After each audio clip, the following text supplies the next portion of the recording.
UKhuzani Dlamlenze uthole iy'ncomo zokungabi nayo impakamo uma ushutha naye. Lezi ncomo uyithole kubantu akade eshutha nabo laba bantu bebengakholwa ukuthi bashutha ne-celebrity and alibhambi. Lo sisi ubekhuluma uze wathi impela ukube onke ama-celebrity afana noKhuzani ngabe ku-right. Uze washo futhi ukuthi bayawathanda ama-celebrity, inkinga impakamo.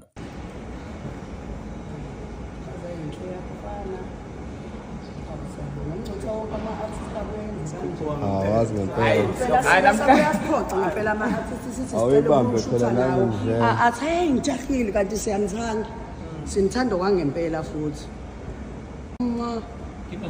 Hawu ma ngeke nami ngithungishane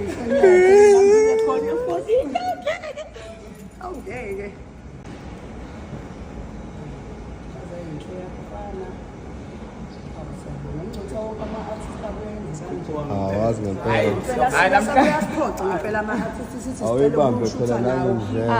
ngijahile kanti siyanithanda, sinithanda kwangempela futhi.